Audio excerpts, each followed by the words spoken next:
আসসালামু আলাইকুম ওয়া রাহমাতুল্লাহি ওয়া বারাকাতুহু। সম্মানিত প্রিয় দিনী ভাইয়েরা ও বোনেরা, আজকে আলোচনা করব এমন একটা আমল নিয়ে যে আমল করলে মনের ভয়ভীতি দূর হয়ে যাবে, বুক কাঁপাকাঁপি দূর হয়ে যাবে। অনেকে এমন আছে চাকরির ইন্টারভিউ দিতে গেলে, হ্যাঁ, অথবা অন্য যে কোনো কাজে গেলে সদা সর্বদা তাদের মনের মধ্যে ভয় কাজ করে। আসলে কি আমার মাধ্যমে এটা সম্ভব হবে কিনা, আমি পারবো কিনা। তো এই ভয় বলতে শুধু জিন ভূতের ভয় বিষয়টা এমন না, সকল ধরনের ভয় দূর করার জন্য আল্লাহ পাকের কালাম থেকে একটা আয়াত বলবো, যে আয়াতটা পাঠ করলে প্রত্যেক দিন ফজরের নামাজের পরে 21 বার করে পড়ে বুকের মধ্যে 21 বার করে ফু দিবেন, ইনশাআল্লাহ মনের ভয় ভীতি দূর হয়ে যাবে। আমি সেই আয়াতটা আপনাদের সাথে শেয়ার করব ইনশাআল্লাহ।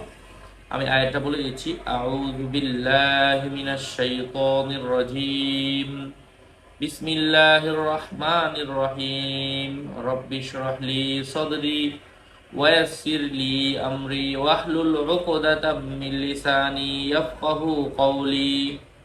এটা মুসা আলাইহিস সালাতু ওয়াস সালামের ভাই তিনি দোয়া করেছিলেন।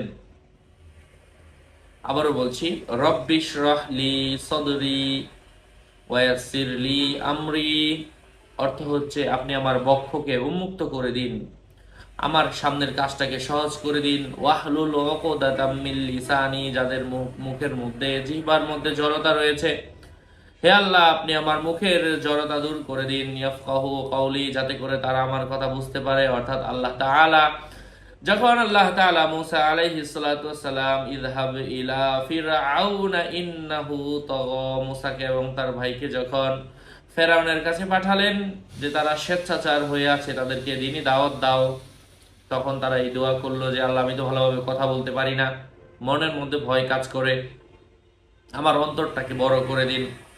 এটা আল্লাহর পক্ষ থেকে নাজিলকৃত আয়াত, ওই ঘটনার সাথে সম্পৃক্ত। সুতরাং কোনো বান্দা অথবা বান্দি যদি আল্লাহর কোরআনের উপর ইখলাস রেখে আমল করে, আল্লাহ তাকে ফলাফল দিয়ে দিবেন।